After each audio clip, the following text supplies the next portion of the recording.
irreplaceable, Marie Antoinette was dancing up to the moment she gave birth. "I suppose so," Esme said, wondering whether a black gown would diminish the look of her waist. She was no longer in full mourning, and the idea of returning to blacks was dispiriting. But then, so was her girth. "I took the liberty of asking just a few parsons to follow me tomorrow," her aunt went on briskly. "We shall dine alone tonight, unless Stephen Fairfax-Lacy joins us in time. I suppose you know that your friend, the Duchess of Garton, is enceinte. If she births a male, obviously Fairfax-Lacy will lose his title. Mind you, it was only an honorary one, but having had it for 8 years at least, the man will probably feel as if he's lost his hair. We'll have to cheer him up, won't we, darling?" Esme looked up, startled. "Fairfax-Lacy?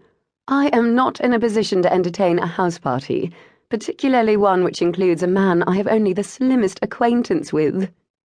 Arabella ignored her.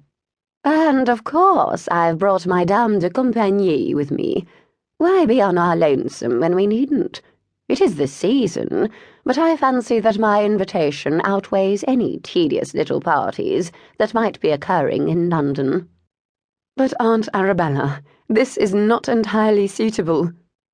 "Nonsense! I shall take care of everything. In fact, I already have. I brought some of my staff with me, dearest, because there are such terrible difficulties with people hired in the country. Are there not?" "Oh," Esme said, wondering how her butler, Slope, had taken this news.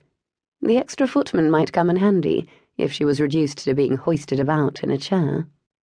"As I said, very few persons will follow tomorrow, just to enliven dinner, if nothing else. Of course, we won't hold any public gatherings, or perhaps only a very, very small one, because of your condition." "But—" "Now, darling," Arabella said, patting her hand, "I've brought you a basket absolutely full of the latest creams and soaps, made by that Italian man, the one with the funny little shop in the Blackfriars. They are all absolutely efficacious. You must try them immediately. Your mother's skin was disastrous when she was carrying you." She peered at Esme's face. "But yours appears to be remarkable." "Oh, well, you always did take after me. Now, I shan't expect you downstairs until dinner.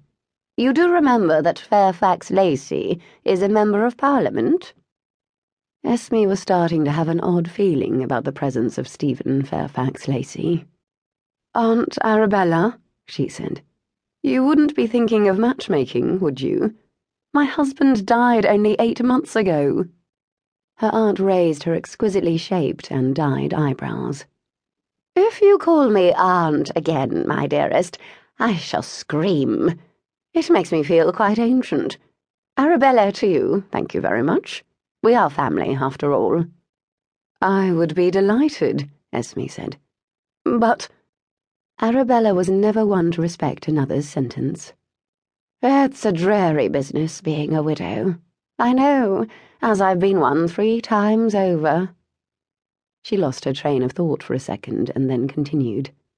"Now, I'm not saying that I couldn't be married if I chose, because I could." "Lord Winnemore would marry you in a heartbeat," Esme agreed.